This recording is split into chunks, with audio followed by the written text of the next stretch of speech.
In your madness, you overlook reality completely, and you see only your own split mind reflected everywhere that you look.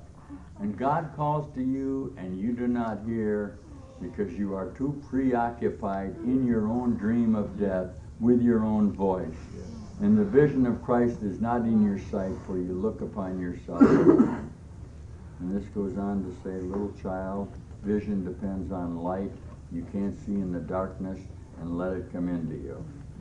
I'm up to Finding the Present, page 233 and 234, which is the best description of what time really is that's ever come into the universal identity, or the necessity for this. Wow. Let's review basically what we've come to know. As you entered here in a body, in an enclosure of your construction, of your nightmare, you are living within a limited nightmare identity of the thought forms of you.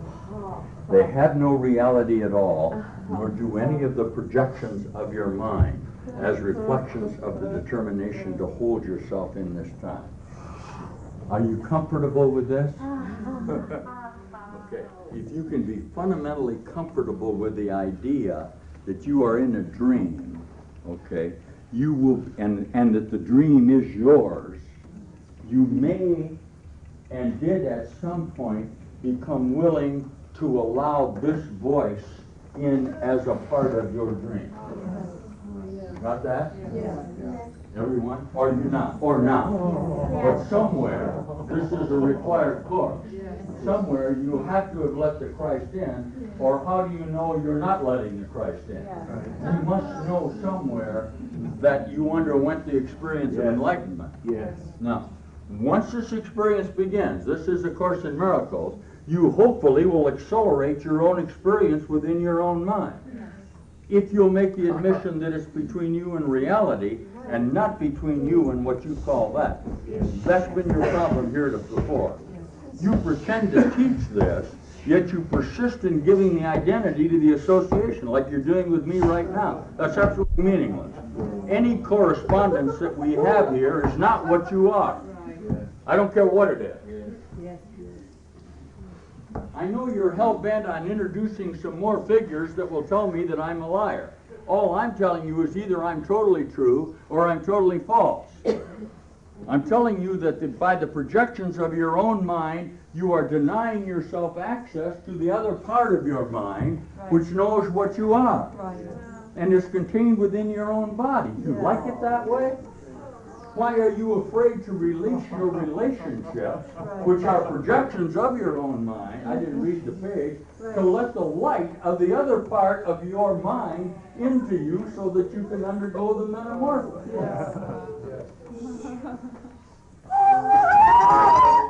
I know I got this now down into your body, and you're going to talk about other bodies. I don't know how else to do it. If I look at Hirsch, who's going to make a move to his own reality, obviously whatever Hirsch does in his own galactic association is contained within his own microcosm. He has billions of light years distance between the molecules of his own association with himself. He is a self-contained constellation. He's not really communicating very well with himself if he lets separate parts of himself tell him what he is. Now, by exceeding the speed of light, or the necessity for the transmission of objective reality, he has a quantum leap in his own mind. Because actually all time is going on simultaneously. Okay? Obviously, he has to exceed the speed of light, but the speed of light is a misnomer, in that nothing has any speed except what? Its own speed. Okay, this cannot be understood because it's in the realm of knowledge.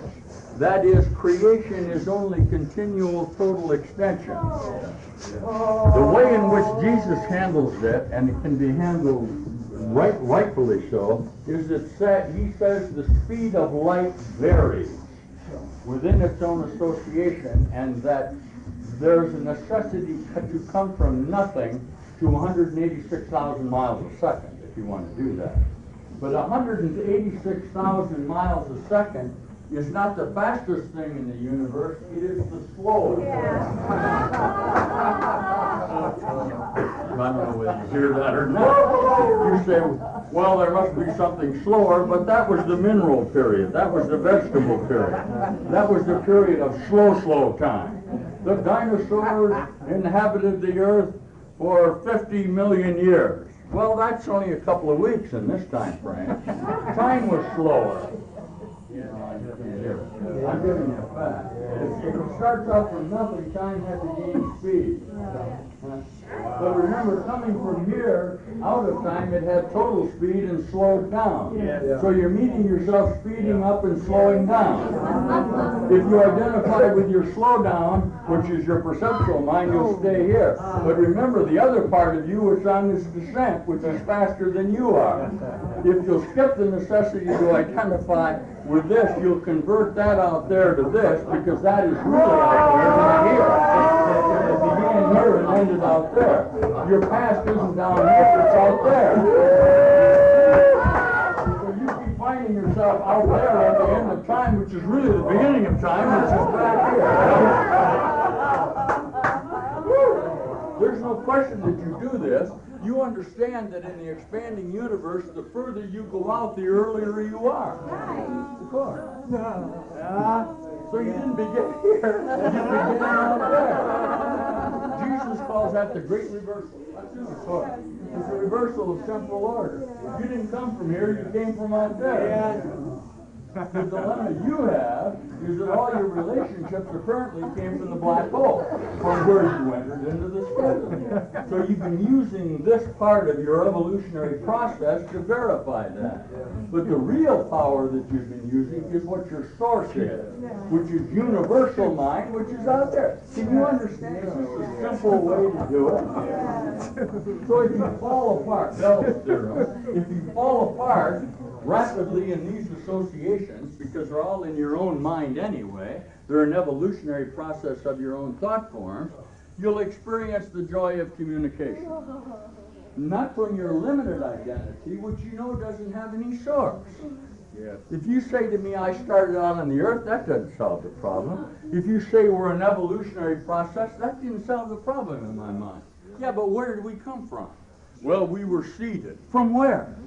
I wanted to know where the potential came from. Because in my mind, any idea of potential would have to be of a use in time. I'm going to have to use up that time in my association. There's no sense in telling me that the universe is winding down and then in 10,000 million years the earth is going to be dust. What the hell? I want to know what's going to happen tomorrow.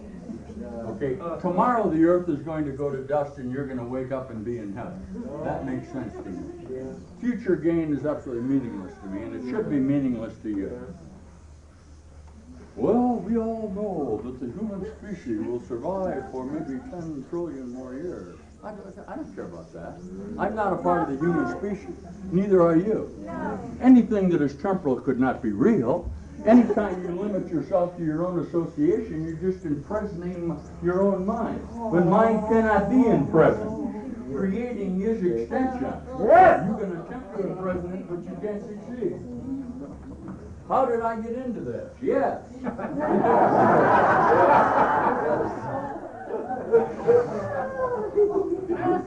That's what salvation is, the admission that you're in it.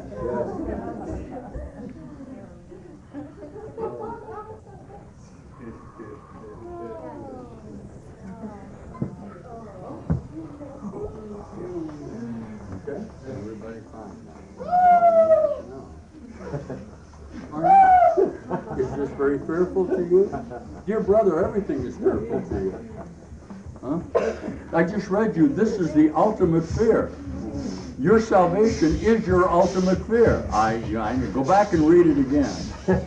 All you could possibly be afraid of is your own enlightenment. So you turn to your projections and you say, are you afraid of this as much as I am? And your projections say, you damn right, let's not do that. This is all in the course. Let's not do that. What do they share? Fear. Because that's in your own mind. You're going to keep escaping it one way or another, aren't you? So the release that occurs in your own mind will literally change the circumstance out there. It did. It changed it totally. This is the toughest point of the teaching. If you'll... Well, Gloria's way up high with me. Because what I did a snap out with my mind. Listen. Look at the hologram. It's just a continual flashing of association.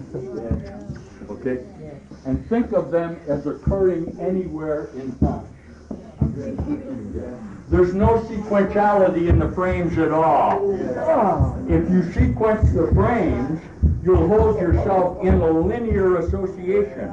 Part of you will be battling to get into another frame, a continuum. Part of you will be in this frame. But it's very advantageous to you now to look at this as picture snapping. That literally, this is just boom, boom, boom. Now, there's two alternatives involved in the chaos. Actually, the world is over already, if it's a projection from your mind. It's very difficult, since it is a projection, to hold together a unity projection. One, I just told you, each one of the associations has a totally separate projection. We've got to bring them together in their form and tell a story of our association in this.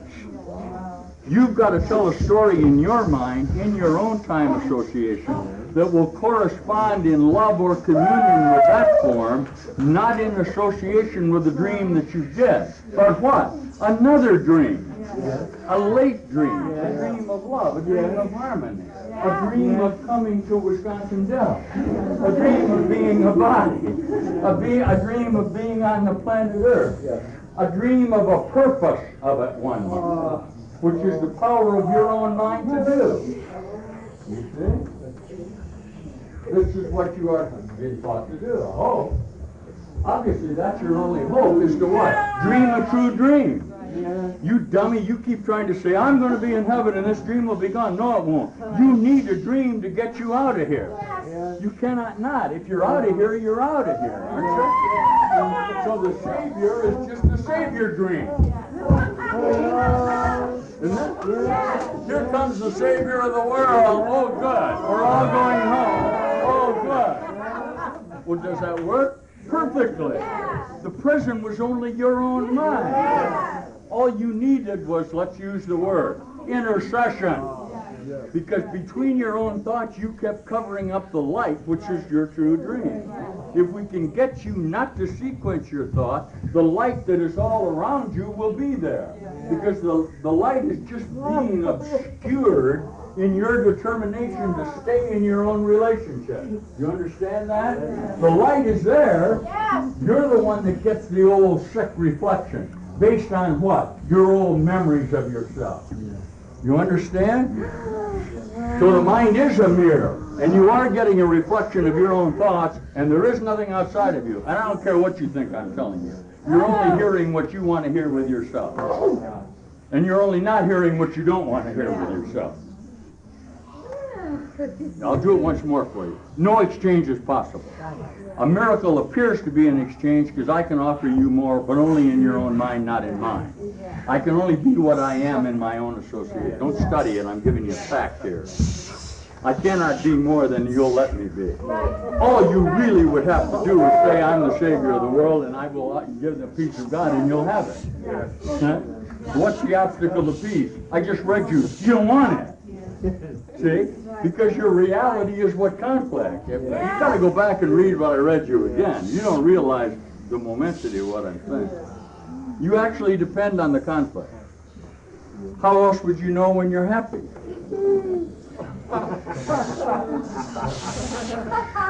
So this is eternal happiness. I'm offering it to you in your own dream. We'll up here how you get it. You can use anything you want to get it. It's going to be true that God is a fact. It's going to be true that you are perfectly created by God as I am in my mind as you are. We are singular and we come from a single source. Okay? There are no other sources. There's not another mind. There's only one mind of which we are. Wow, thank you. What are you staring at me? Why are you showing you a fact? I don't care what you do with it. Yes.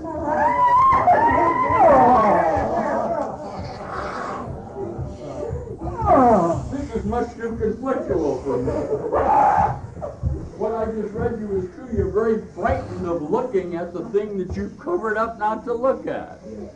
And everywhere you go, there's an agreement of the great cover-up. I positively guarantee you that the projections of your mind are in an agreement to cover up God. How you doing here? Well, I didn't get cancer last week. Let's fight it out. We'll attack the other guys in our mind. We'll band together and attack them, and they'll attack us, and we'll do that. Just nonsense. Yeah, that's too much for you. I don't care. That's a fact. And when you begin to have the experiences of your own enlightenment, you'll begin to see very plainly what I'm telling you is true. But there is only one mind. This dream is over. The other thing I got to tell you is that this, I don't care what you call it, this segment of association is over. Not only is it over, but it's over in your mind because you're in this segment of this association. You can deny it all you want, but you're still going to be here. Your denial has no effect on it at all if it's done. The most beautiful, isn't that beautiful? For they have come. If they have come, what the hell difference does it make how they got here? I don't care if they came on camels. I don't care if they're...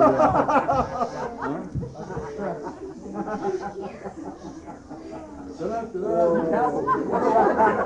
it's time to go home, it's time to go home.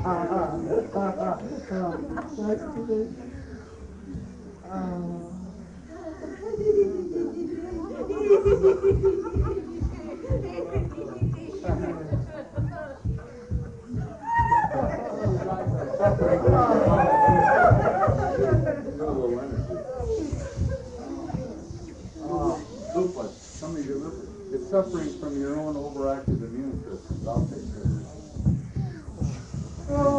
it. Some of you want to defend yourself, and some of you want to attack yourself. And you end up with what you call environmental friction. You want to go and you want to stay at the same time. You want your body a little conflictual. Yes. I'll take care of that. Thank you. You can get an overreaction to your immune system. Talk to somebody. And boy, it's terrible because non-defensiveness will cause other things to defend themselves more. It's just the way it works.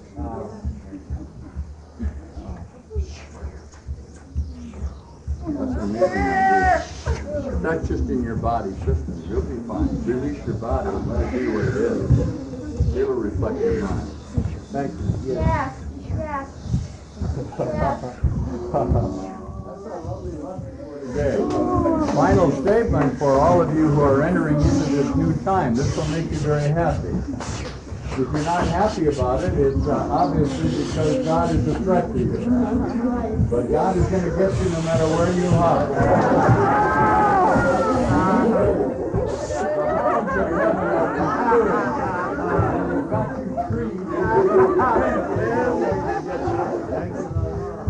But I've got you to paint yourself into a corner where you don't have any relief. Yes. I've literally trapped you in your own association. You're going to attack me to get out and you're going to blame me for it. Because somehow I tricked you into coming to look at this. And I'm showing you in your own mind which you had absolutely no intention of looking at. I mean, don't crap me that you had intention of looking at it. I just read you it's the one thing that you do not intend to look at. That the world is not real. Having looked at it, you're going, hey, wow. Now, for just a moment, what happens? You look at the defiled altar. For just one moment, the lion lays down to the lamb. For just that moment. Okay, and that's the most fearful part. What? You don't want your lamb to consume the lion.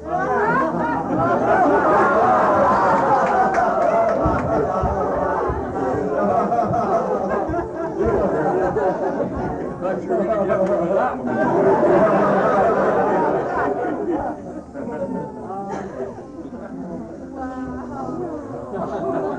You thought you could tell the difference. It's an enlightening process. Isn't that fun? Ooh, that's an amazing idea. Isn't that fun? You got the same problem with sheep and goats. The sheep are acquiescent and the goat in you resists. So you mate your goat with your sheep, and you get like a geek. And if the wool isn't any good, it really isn't worth anything. It's sort of caught in its own stuff. Never mind the wolves in sheep's clothing. They're obviously fake, and they put on the sheep, and you would like to know them. So this is a good shepherd. You're the only one missing. How'd I get on the sheep?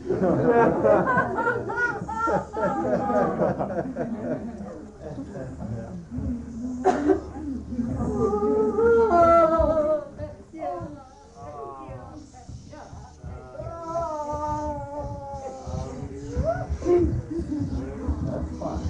There's a lot of energy to it.